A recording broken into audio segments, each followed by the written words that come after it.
Soy registrador público, como aparece en la diapositiva, del Registro de la Propiedad Inmueble de Lima.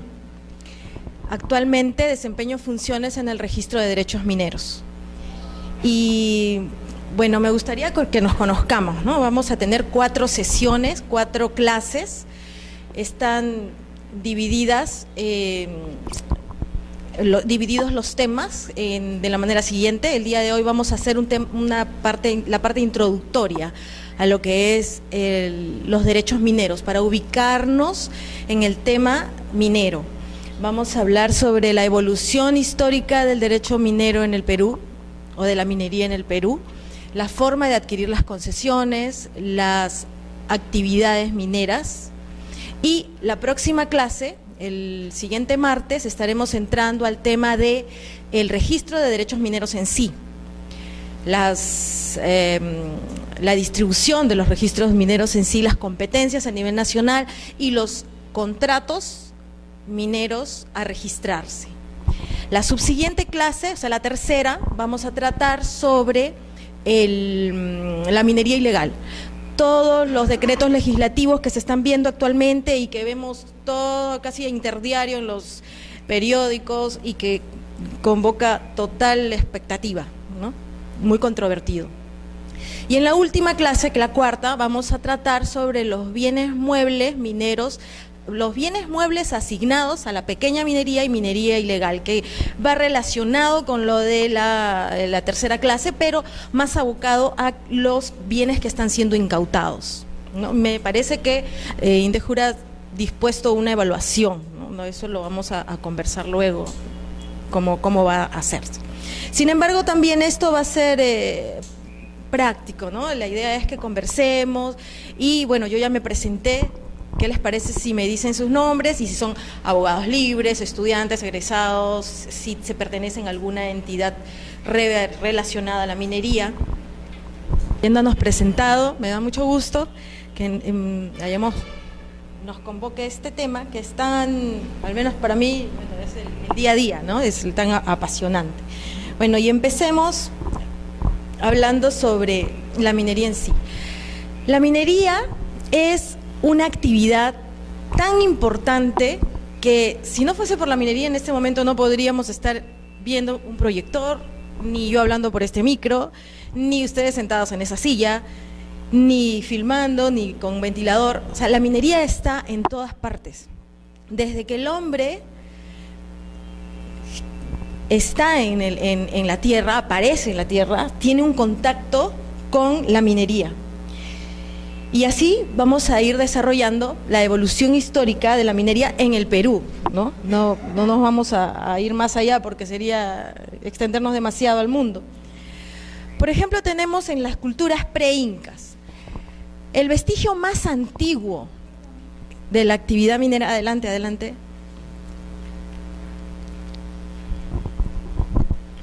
El vestigio más antiguo que existe en el Perú sobre la actividad minera lo tenemos con el hombre nómada o cazador, errante, el nombre de Toquepala en Tacna, con las pinturas rupestres.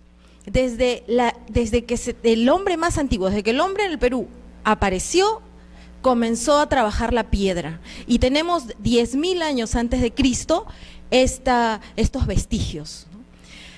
6.000 años antes de Cristo, ya cuando el hombre es sedentario, aparecen unas cavernas, unas casas, unas viviendas en forma de roca natural. Y las tenemos en Lima, en Caral, en Paraíso, en Caral, y en el complejo de Calgada, en Ancash. Posteriormente, 1000 años antes de Cristo, nos vamos acercando, aparece la gran Chavín de Huántar, ¿no? La cultura Chavín, en donde todos vemos por los textos de historia que aparecen en el son monolítico, las cabezas clavas, y a lo largo de todas estas etapas, el hombre utiliza y transforma los insumos que tiene a su vista, o sea, en la superficie. Utiliza la tierra, utiliza la piedra, y con la tierra también elabora sus cerámicas y los pigmentos que utiliza para estas cerámicas. Avanzamos a la cultura Paracas. Aquí destacan las trepanaciones. Son nuestros primeros hombres que trabajan, digamos, de manera quirúrgica. Estos orificios que hacían en el cerebro los cubrían con láminas de oro. Y este oro que obtenían para hacer estas láminas lo sacaban, lo recopilaban de las llanuras de los ríos de la costa. O sea, seguimos en la superficie, ¿no? 400 años después de Cristo viene la cultura Vicus, en Piura.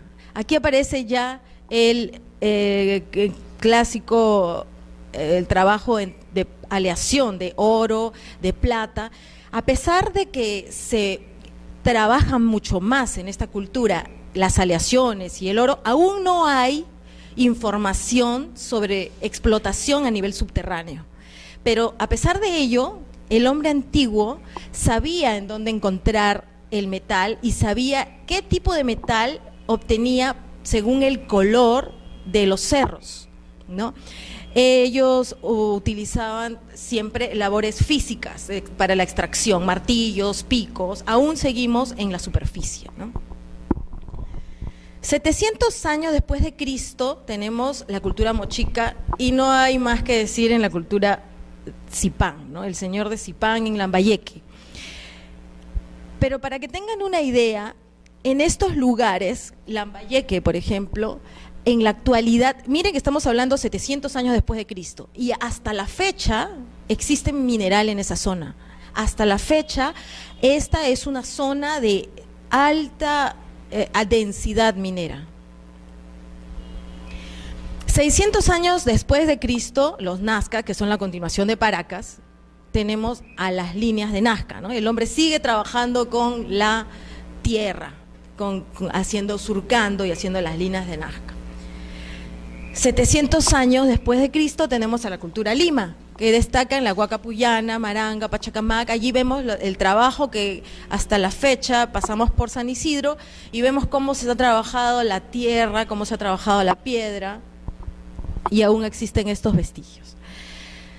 Seguimos avanzando. En 900 años después de Cristo, la cultura Tiahuanaco y Huari resaltaron por su metalurgia. Sigamos con la cultura Sicán. Aquí destacaron la orfebrería, el tumi de oro, conocidos como fabricantes de el cobre arsenical a gran escala, y utilizaban unos hornos de fundición llamados huayras. 1460 después de Cristo, la cultura chimú destaca por su metalurgia. Llegamos al periodo Inca. Entre los 1100 y 1400 después de Cristo, los incas aprovecharon las habilidades de las técnicas de los pueblos conquistados para, por ejemplo, para obtener y hacer trabajar sus utensilios. Por ejemplo, los chimús, que ya eran unos expertos para trabajar joyas, las hacían para el Inca, ¿no? Los principales yacimientos conocidos en el incanato fueron los de Potosí, Pomasi y Carabaya. Estos yacimientos hasta la fecha continúan explotándose, continúan produciendo minerales. Fueron pero tan famosos que hasta en los comentarios reales los tenemos mencionados por el Inca Garcilaso de la Vega. Los incas fueron sumamente organizados, ¿no? Por medio de la mita, ellos separaron las minas que eran para el Inca y las minas que pertenecían a los indígenas. A los mineros de la sierra los llamaban mitimaes y a los de la costa los llamaban cori. Los historiadores como Barcarce, Logman, Del Busto señalan que los incas utilizaron diversas técnicas mineras, como la orfebrería y el repujado, ¿no? A ver, nos vamos acercando a lo que es la etapa republicana, ¿no? En la colonia, según Martín Belaúnde, los primeros antecedentes de una concesión minera, como derecho minero, se dan a raíz de la conquista española, en 1532.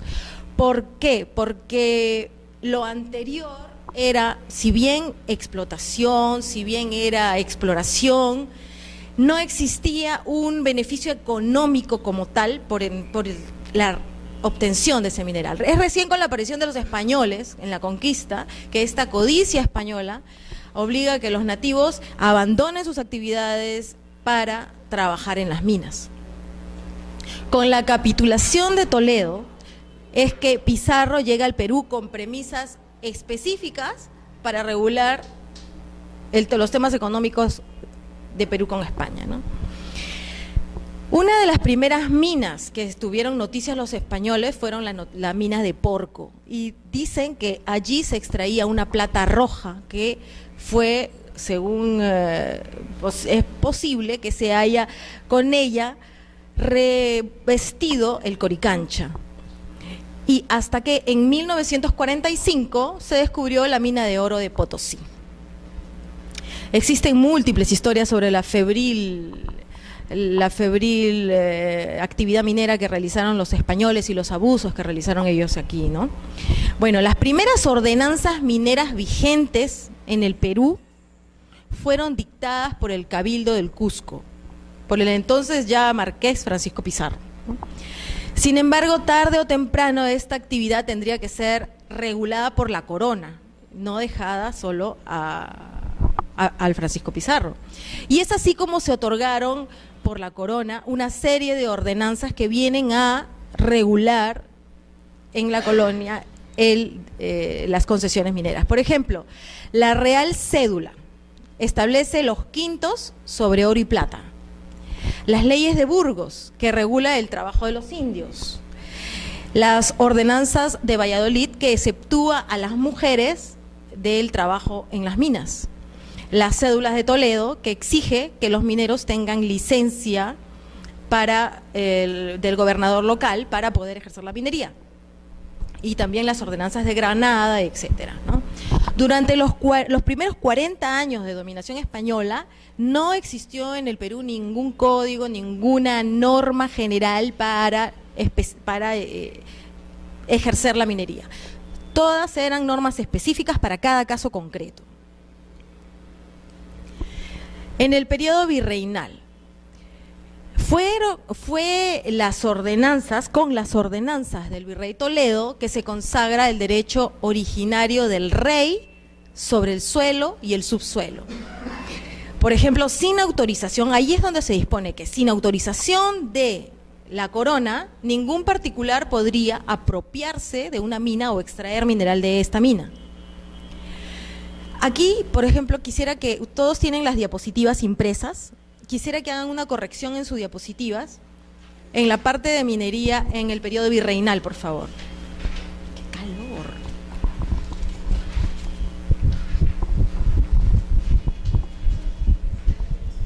¿No tienes? Ah, tienen que dártelas afuera. Sí. ¿El material no te han dado? Sí. Ubiquen, por favor, la parte del periodo virreinal. ¿Lo tienen? En el segundo párrafo dice una fecha. Esa fecha no es, debe ser 1835, 1825. Ese es el rango. Para la doctrina peruana, se da inicio al derecho minero en el Perú cuando entran en vigencia las ordenanzas de México o Nueva España, como se le llamaba, ¿no?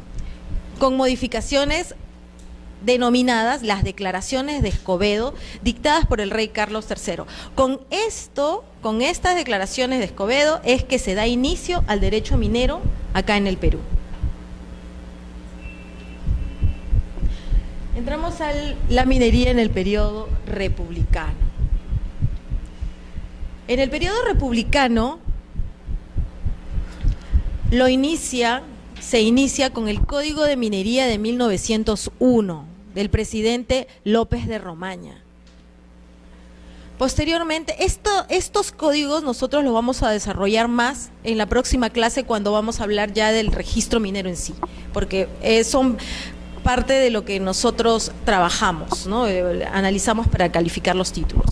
Ahora los estamos citando de manera genérica como un dato histórico.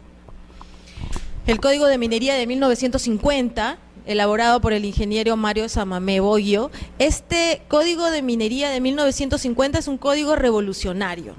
Marcó un antes y un después en la minería peruana.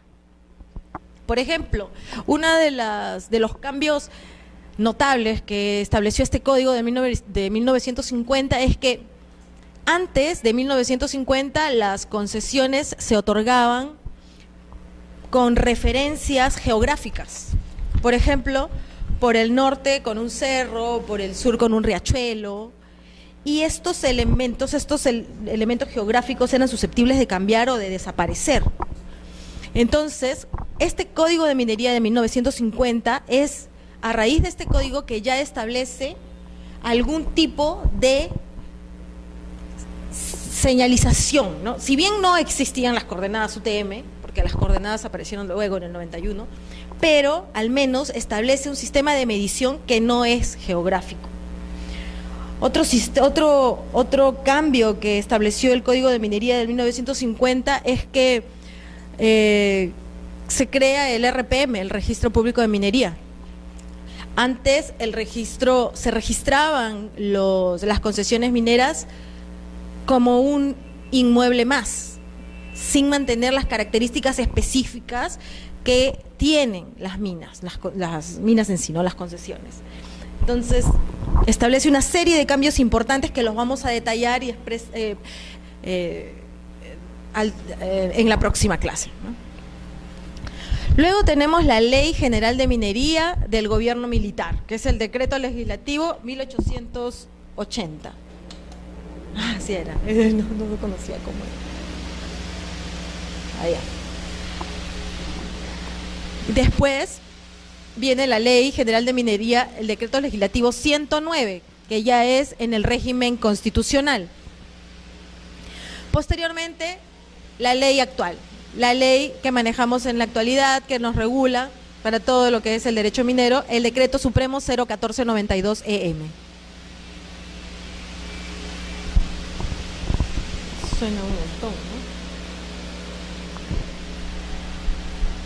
¿Les molesta? ¿Esto está muy fuerte? ¿Está bien? Sí, está bien, ya. Ok. A nivel mundial existen teorías que nos establecen, que nos dicen a quién le pertenecen las minas, ¿no? Se le llaman sistemas de dominio originario de las minas. Cómo cada país opta, cómo cada país resuelve el tema dentro de su territorio. Cómo es que deciden que va a ser regulada, otorgada las concesiones mineras. Existen muchos sistemas utilizados a nivel mundial, pero para nuestra legislación, para nuestra doctrina peruana, solamente se consideran 3 y los vamos a desarrollar. El sistema de accesión o sistema fundiario, el segundo es el sistema de las cosas de nadie o res nullius, y el tercero es el sistema dominalista, que se subdivide en dos, el dominalista regalista y el dominalista socialista. Vamos a pasar a desarrollarlos. El sistema de accesión o fundiario. Este sistema, también llamado de accesión civil o de derecho ilimitado, establece que quien es propietario del suelo es propietario también del subsuelo. O sea, tiene su fundamento jurídico en la accesión.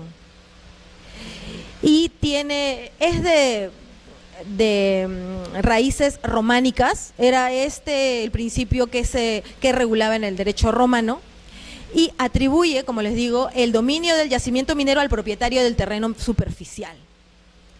Actualmente, este sistema se da en algunos estados de los Estados Unidos y en otros países de la Common Law.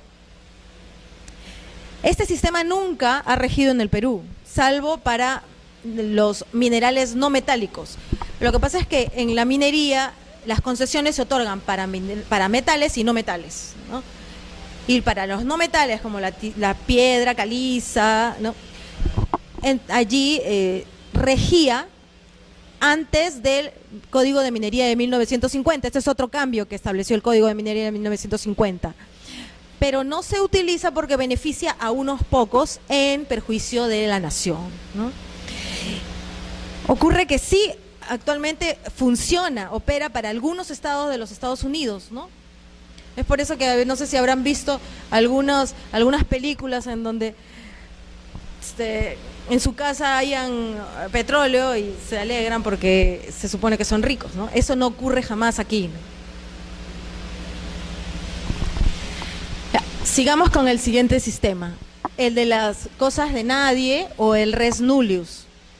Este sistema es denominado también liberal o germánico. Consagra el principio de la ocupación.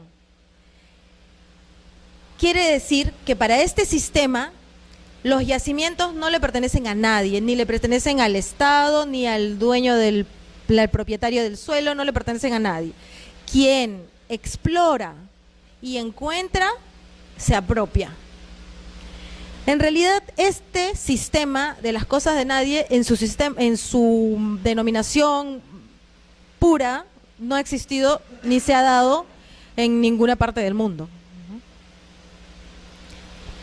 Y por último tenemos el sistema dominalista.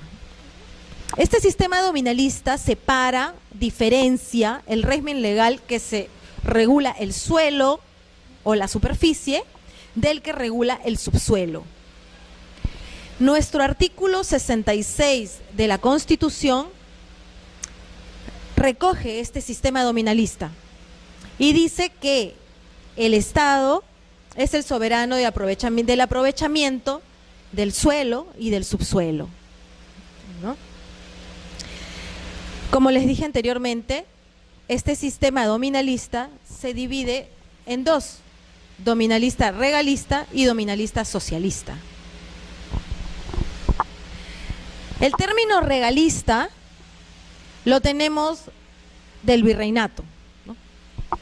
Siendo el Estado el propietario de los yacimientos, lo puede otorgar mediante concesiones a los particulares. Este es un sistema que rige en el Perú, este es el que rige actualmente para nosotros. Y como hemos visto, proviene de las ordenanzas del virrey Toledo, y allí el nombre de regalista, ¿no? Por la contribución que hay que hacer al Estado. Por último, el dominalista socialista, que es que siendo el Estado el propietario de los yacimientos, se reserva para sí esta explotación y no se la otorga a nadie, a ningún particular, solo es el Estado quien realiza esta explotación. Este sistema, bueno, como el nombre lo dice, es el que ha regido en la ex Unión Soviética y en los países comunistas. El Perú nunca ha optado por este sistema socialista. Sin embargo, sí en años anteriores ha incursionado en la actividad minera cuando existía la empresa Minero Perú y otras, ¿no? Actualmente el Perú tiene empresas mineras, pero solo para el tema de remediación ambiental, no para ejercer la minería. Aquí vemos un gráfico de la concesión minera en sí. Vemos el predio superficial y el subsuelo, que es la concesión, ¿no?, de donde se extraen los minerales. Para esto, quisiera que quede algo muy claro. El terreno superficial es un inmueble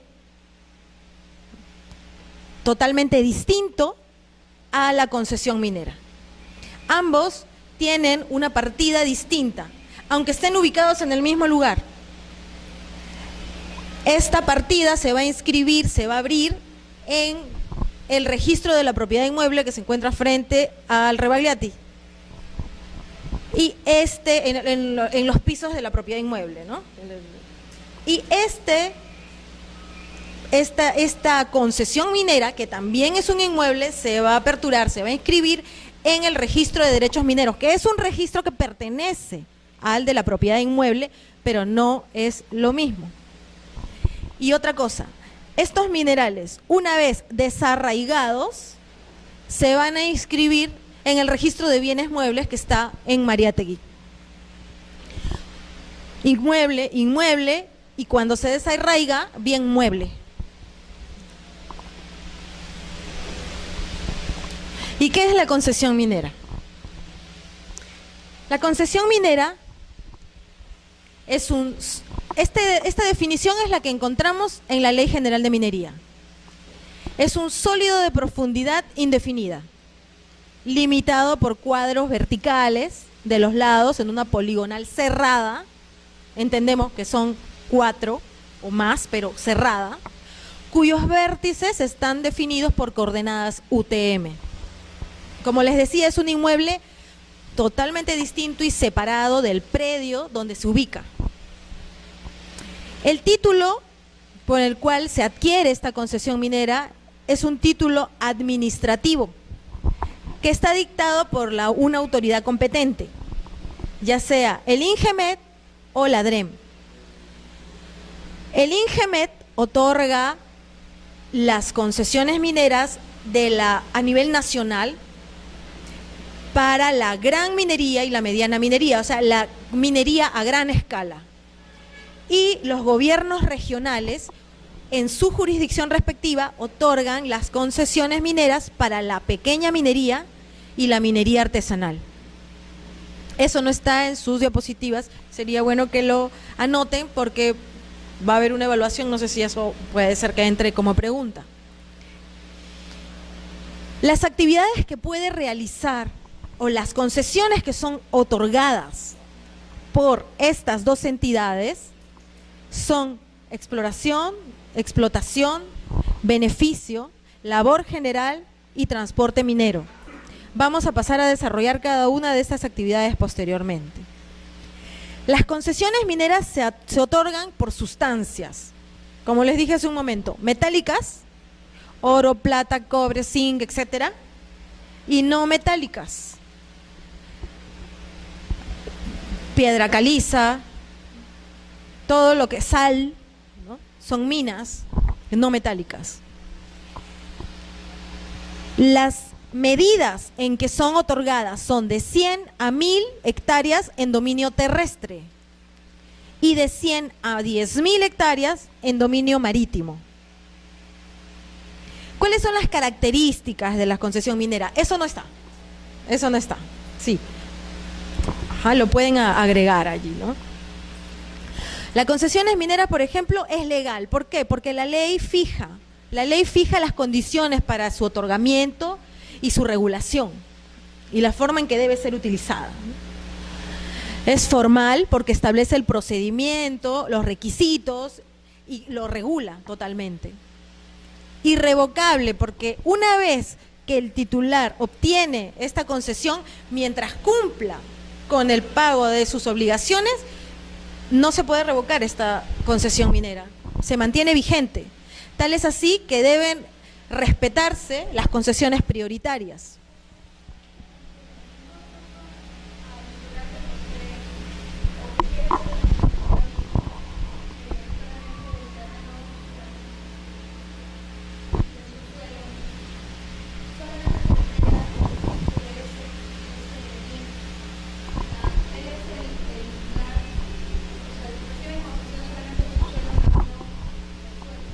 Así es, exactamente.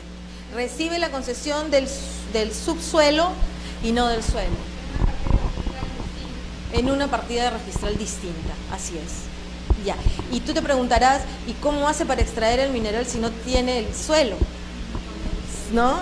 Entonces, ese es todo un tema que vamos a tratar la próxima clase, pero sí te digo que existe el tema de las servidumbres, y tenemos que desarrollar eso la próxima clase mejor, pero tiene que transar, tiene que obtener un tipo de permiso del propietario del suelo, salvo que sea del Estado, ¿no?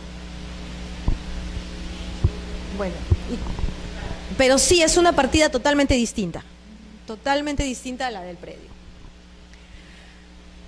Es irrevocable, luego es indefinida, porque no está sujeta a plazo, sino a una condición, que son las condiciones anteriores. Mientras pague su derecho de vigencia, sus penalidades, va a continuar siendo titular de ese derecho minero. En minería hablamos de titularidad, porque entendemos que el único propietario es el Estado, y lo que el Estado cede es la titularidad. Es un derecho real porque otorga el uso, el disfrute, la propiedad del recurso concedido, ¿no? Una vez extraído es suyo, todo lo desarraigado. Es un inmueble distinto y separado del predio donde se ubica.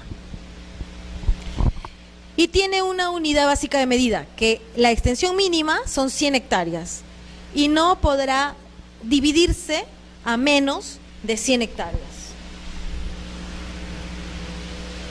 ¿Cuáles son las instancias resolutorias de las concesiones mineras? Instancias resolutorias entendemos por las entidades que expiden estas resoluciones de concesión, que otorgan estas titularidades en representación del Estado. Las instancias administrativas que otorgan estas concesiones mineras son, en primera instancia, el INGEMET, como les dije, para la minería a gran escala. Y luego, también en primera instancia, los gobiernos regionales, las DREM, para la pequeña minería y la minería artesanal. En segunda instancia administrativa tenemos al Consejo de Minería. Esta es la segunda instancia cuya resolución concluye la vía administrativa. Quien no está de acuerdo con esta segunda instancia tiene la opción de ir al contencioso administrativo, al Poder Judicial, y pedir la nulidad durante los 3 meses de haber sido notificada esta resolución. Ahora, estas instancias son para el otorgamiento, las concesiones mineras, para las entidades que representan al Estado para otorgar las concesiones. Pero una vez obtenidas estas resoluciones de concesión, estas resoluciones necesitan ser inscritas. Y tenemos a la SUNARP. En SUNARP, el usuario, el titular de ese derecho minero, lleva su resolución con la consentida de esa resolución y la presenta en primera instancia al registrador público. Si no logra inscribir este título de concesión, apela en segunda instancia al tribunal registral. Y si no obtiene la inscripción y no está de acuerdo con esta resolución del tribunal registral, también tiene la opción de ir a lo contencioso administrativo y solicitar la inscripción y la nulidad de esa resolución expedida por el tribunal registral dentro de los 3 meses de notificada esta resolución.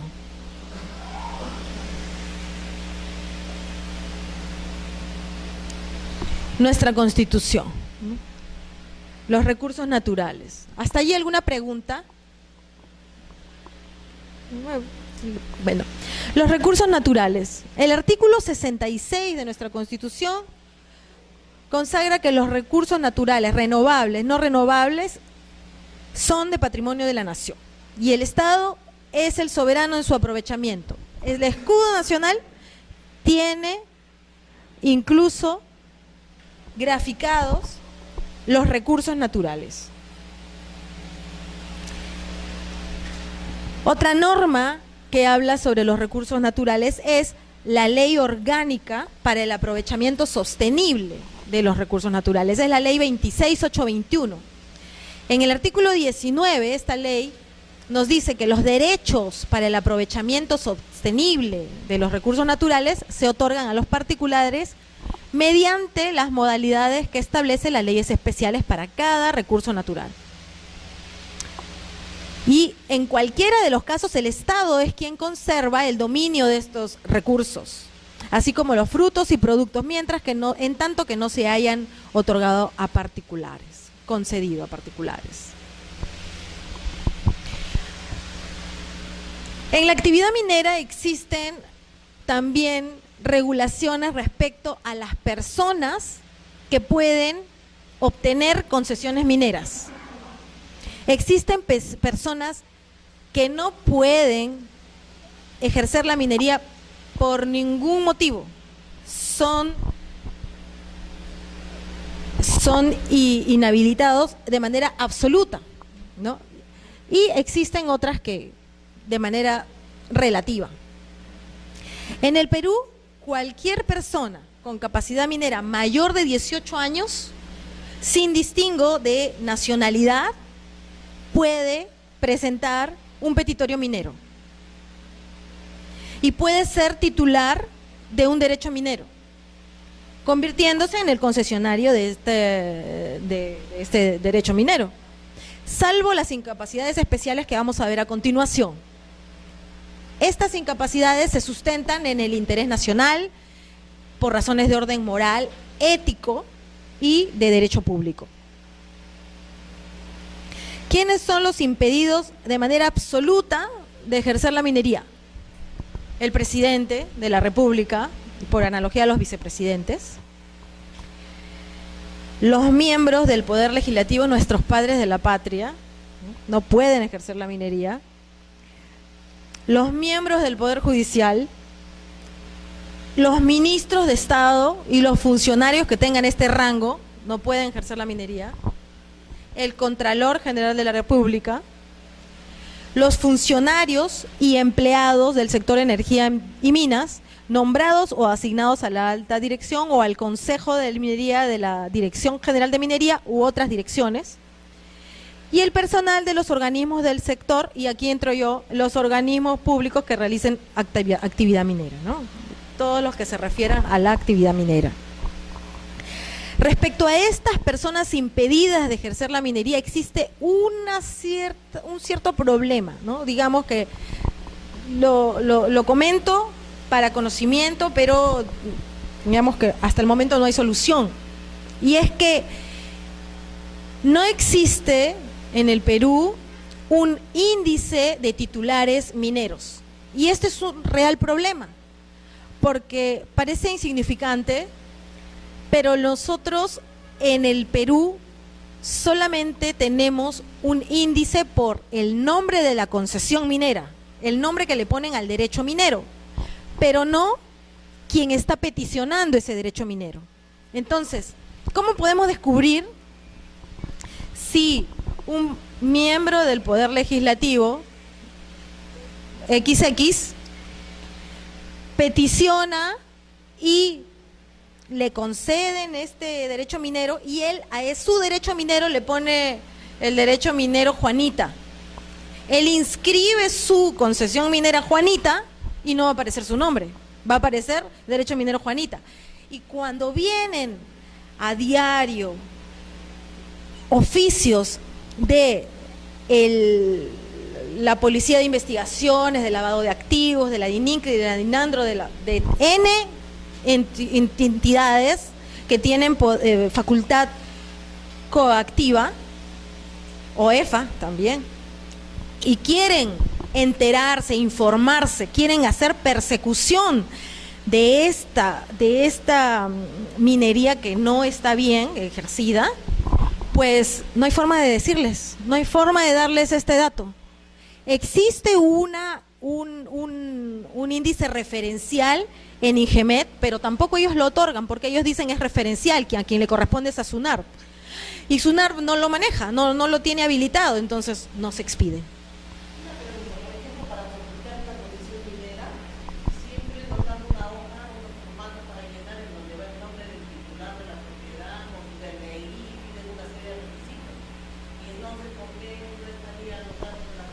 Porque eso va al título archivado, pero no al sistema.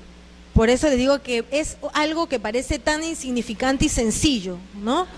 No ingresa el dato al sistema. Entonces, al no ingresar el dato, solo el nombre de la concesión minera, y no hay forma. Otra cosa que no ingresa al sistema es, por ejemplo, si la concesión, si el titular minero es una persona jurídica de provincia, tampoco ingresa. No ingresa ni siquiera como referencia histórica, no ingresa. Entonces son deficiencias del sistema que es necesario perfeccionar. Lo que pasa es que si bien la actividad minera es una actividad que rinde mucho, genera mucho lucro, esta actividad minera no, en cifras, digamos, hay mucho más predios, muchos más bienes muebles que minas. Entonces, para SUNAR, que también es un ente que lucha con su presupuesto, que lucha con sus números, con sus estadísticas en producción, pues no destina, de pronto no tiene un presupuesto para poder habilitar esto que es tan importante, ¿no? Otra limitación que existe para el otorgamiento de las concesiones mineras la tenemos en las concesiones en zonas de frontera. Existe una prohibición expresa en el artículo 71 de la Constitución, y es para los extranjeros. No pueden ser otorgadas concesiones mineras en áreas comprendidas dentro de los 50 kilómetros de la frontera del país. En Lima no tenemos problema con eso, ¿no? Pero en provincia sí. En Arequipa, que es competencia de Tacna, continuamente tienen que estar muy acuciosos en esto. O en Trujillo, que tienen frontera con Ecuador, también tienen que estar, por Tumbes, tienen que estar muy acuciosos en esto. Si se otorgase, debe mediar una resolución suprema. Y esta resolución suprema debe tener autorización favorable del Comando Conjunto de las Fuerzas Armadas. Ojo que si el extranjero se nacionaliza, pues desaparece la prohibición, ¿no? Ya no existen estas restricciones si el extranjero se nacionaliza, que generalmente es lo que ocurre. Y seguimos con las incapacidades relativas.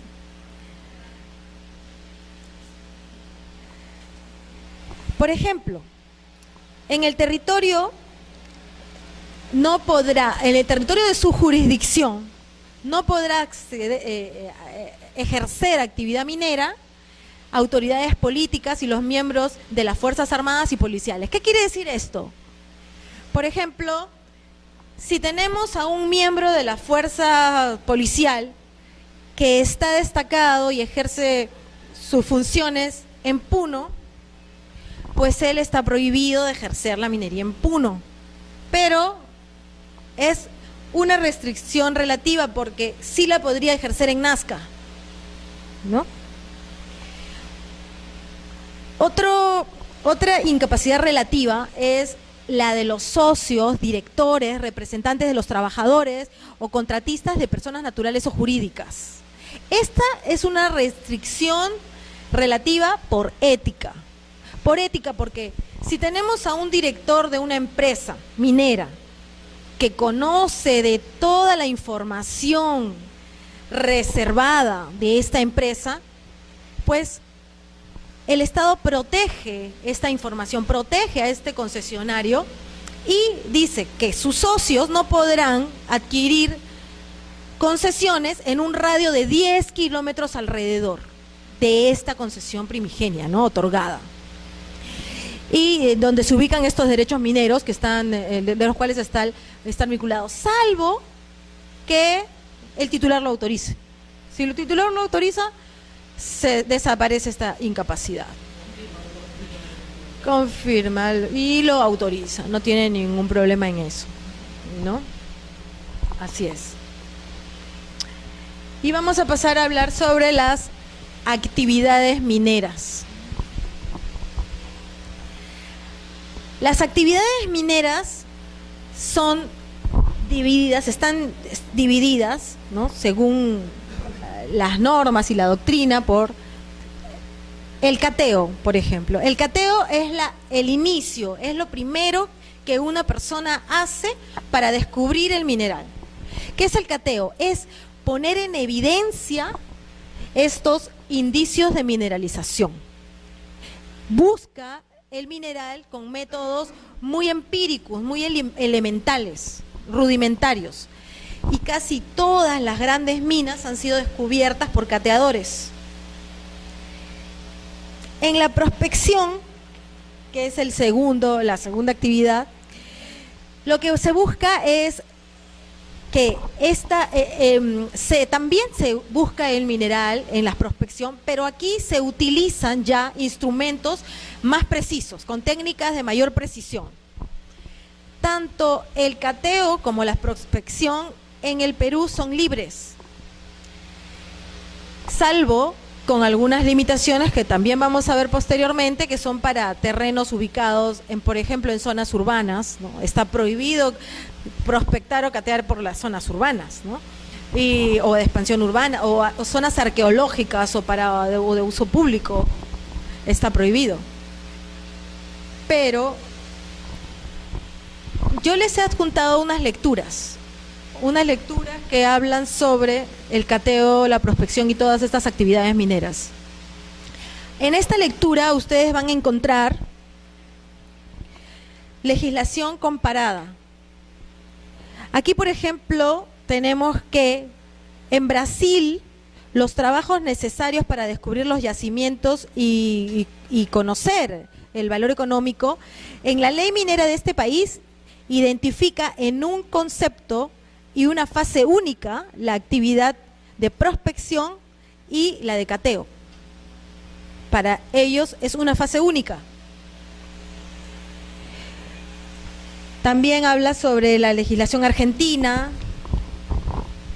la legislación en Portugal, en Brasil, las formas en cómo en estos países regulan el tema del cateo y la prospección.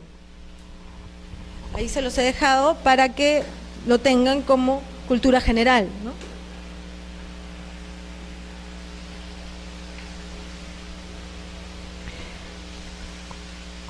Por ejemplo, para nosotros el cateo y la prospección es libre, pero en Argentina necesitan permiso, ¿no? Son formas de regular su forma el derecho minero. La exploración. La etapa de exploración ya es una etapa que necesita y requiere de una autorización, de una concesión otorgada por el Estado. La actividad de explorar se realiza a fin de establecer las características estimadas de la concesión. En la exploración se demuestran, lo que se busca es demostrar las dimensiones, la posición, las características del mineral, los valores que tiene ese yacimiento, así como se establece la cantidad aproximada de mineral que puede existir en ese yacimiento minero. Se hacen trabajos de laboratorio, perforaciones, estudios de factibilidad que determinen un más o menos de esa exploración. Si bien es cierto, es muy difícil, casi imposible establecer con exactitud la cantidad de mineral que hay en una mina. No podríamos, la gente no sabe, no se puede, no existe la forma de saber. Imagínense, acabamos de ver anteriormente en la evolución histórica de la minería. Las minas de Potosí, de Pomasi, que estaban en la etapa pre-inca, hasta ahora sigue habiendo mineral. Si hubiese habido una etapa de exploración en aquella época, ¿ustedes creen que hayan podido determinar que hasta la fecha aún sigan extrayéndose mineral de allí? Pues es imposible, no se puede determinar, no se sabe, es un albur, un azar. Y es por eso que generalmente, y bueno, ya me voy a explayar un poquito más el tema, pero es por eso que los concesionarios, los titulares de mineros, cuando otorgan en cesión sus concesiones, establecen una regalía. Una regalía, no hablo de la regalía que se le paga al Estado como contribución, sino hablo de una regalía contractual, convencional, entre ellos, como una renta, porque esa regalía les asegura, digamos, que por todo el tiempo que viva esa mina, por todo el tiempo que se extraiga el mineral, ellos van a percibir lo que hubiesen percibido si la explotasen ellos mismos, ¿no? No hay forma de establecer con exactitud la cantidad, pero sí la ley, ¿no? La ley o determinan la pureza del mineral en esta etapa de exploración y la forma, la ubicación del mineral y la forma en que tienen que extraerlo y tratarlo. Viene la etapa del desarrollo. El desarrollo de una mina es una actividad que no está mencionada en el artículo 7º del título preliminar de la Ley de Minería, pero sí está mencionada en el artículo 8º. ¿Y qué es el desarrollo? Pues es las actividades, son las operaciones que se realizan para que sea posible la explotación del mineral que contiene un yacimiento. Según se trate de una explotación subterránea o a cielo abierto, pues debe efectuarse una serie de procesos, una serie de trabajos para que esto pueda ser explotado. Por ejemplo, abrir pozos, construir carreteras, galerías, instalar plantas de agua, de luz. Es toda una infraestructura que se tiene que elaborar para que sea posible la extracción del mineral. Para ejercer el desarrollo no se requiere una concesión, porque quien tiene el derecho minero de explorar y explotar, es inherente para ellos el desarrollo de esta mina. La explotación. Ya al hablar de explotación, hablamos de extracción. Quien explota tiene que extraer el mineral. La labor general son servicios auxiliares, como la ventilación, el desagüe y todo el lizaje, lo que es una concesión que se otorga para la labor general. La labor general sirve a otros derechos mineros y no hay un número limitado para estos derechos mineros a los que sirve, ¿no?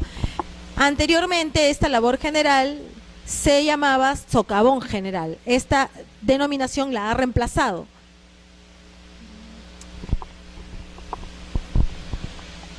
Sigamos con el beneficio. El beneficio es separar la parte valiosa del mineral. Para el beneficio se requiere una concesión de beneficio. Y yo diría que es una de las concesiones más importantes, porque en el beneficio es en donde se genera el mayor impacto ambiental. Aquí es donde se utilizan procesos físicos y químicos para poder beneficiar y purificar estos metales. Se utilizan plantas y este proceso de beneficio tiene 3 etapas. Una preparación mecánica, que es reducir el tamaño y clasificarlo. Luego una metalúrgica, que es donde emplean los elementos físicos y químicos para extraer la sustancia valiosa. Y la refinación, que es un proceso en donde se purifica el metal. La refinación la tratamos aparte y dice que está destinada a purificar el metal. Es lo mismo que el beneficio, pero la diferencia que existe aquí es la pureza, el grado de pureza obtenido. Hay un 99.9 de pureza que se obtiene del mineral en el refinado. Quien tiene una concesión de beneficio puede refinar el mineral. No se necesita una concesión aparte. Quien tiene la concesión de beneficio lo refina. Y la concesión de transporte minero. En las concesiones de transporte minero nunca he visto una inscrita en Lima, por ejemplo, ¿no? Estas concesiones se deben inscribir al interior del país. En todo el tiempo que tengo en el registro de derechos mineros no se inscribe ni el de transporte ni el de beneficio, sí, labor general. Ni labor general ni transporte hemos visto, al menos en Lima, ¿no? En el transporte, pues la ley de minería establece 3 formas de transportar el mineral, que son mediante fajas transportadoras, mediante tuberías o cables carriles. Pero para nuevas modalidades que se requieran, pues debe tener aprobación de la Dirección General de Minería y debe haber un informe favorable del Ministerio de Transporte y del Consejo de Minería. Aquí les he puesto en sus diapositivas las actividades mineras que no requieren de concesión, como les decía, el cateo, la prospección, la comercialización. Es otra etapa de la minería que no le he colocado en anterior porque, bueno, la comercialización ya es un tema más, digamos, fuera, pero si bien es cierto, no requiere de una concesión, Recientemente, con estos decretos legislativos que están buscando combatir la minería ilegal, pues se ha creado un registro administrativo de comercializadores de oro. Y el almacenamiento de minerales, que tampoco requiere de una concesión minera, otorgarse una concesión minera, porque cuando almacenan los minerales y los concentrados fuera del lugar de operación, pues no se requiere una concesión para ello.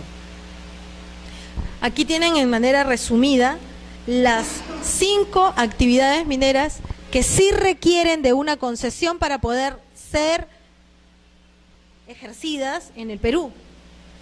Estas dos, exploración y explotación, son otorgadas juntas. Quien obtiene una resolución de concesión minera por medio del INGEMET o del gobierno regional, obtiene las 2 concesiones juntas.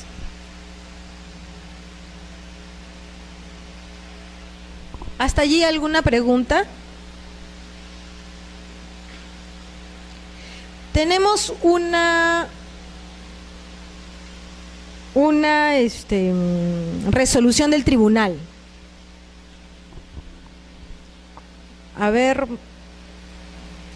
la resolución del tribunal 1233/2013. ¿La ubicaron?